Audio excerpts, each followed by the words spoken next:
حالا رشته سخن به رئیس سازمان حقوق بشر به نام دورنمای حقوق انسان Виктория Надеждина. Слово предоставится председателю Международной организации Human Rights Vision Виктория Надеждина.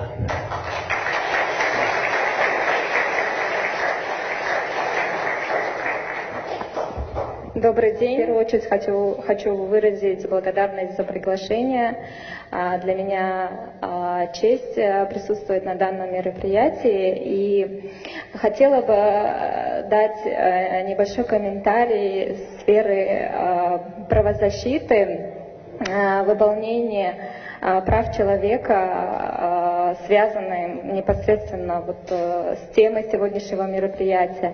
То есть, как известно, подписание мирного соглашения предполагало укрепление демократии и демократических ценностей в стране. Но что мы видим по факту сейчас, спустя столько лет?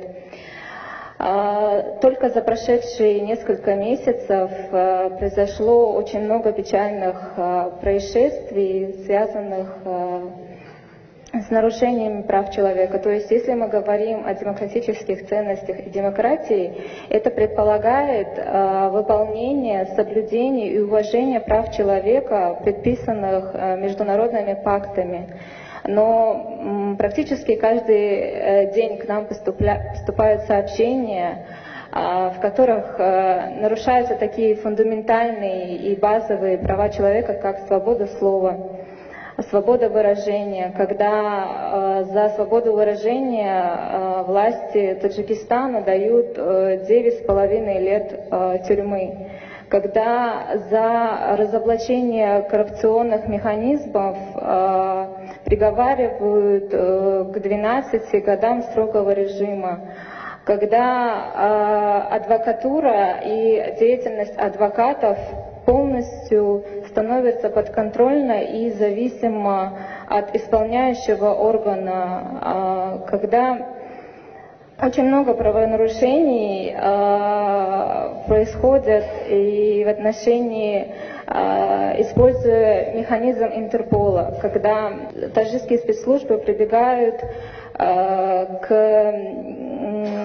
Интерполу, к деятельности Интерпола и используют его как механизм вылавливания, порой похищения неугодных лиц. К сожалению, мы очень обеспокоены этой ситуацией, то что в последнее время похищение людей становится очень кричащей проблемой. Независимо от происходящих изменений, как таковых изменений только в худшую сторону. То есть наблюдается тенденция ухудшения ситуации с правами человека. Это все очень печально.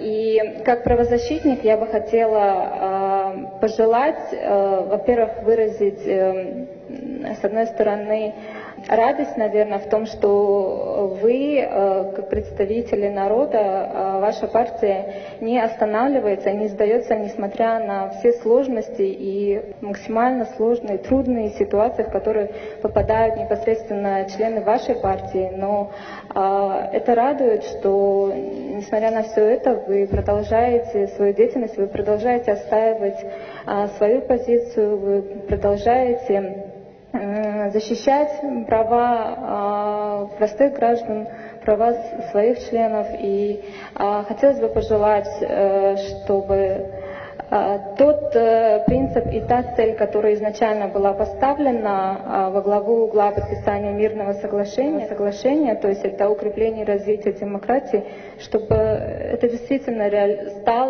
начало реализовываться в жизни Таджикистана. Спасибо.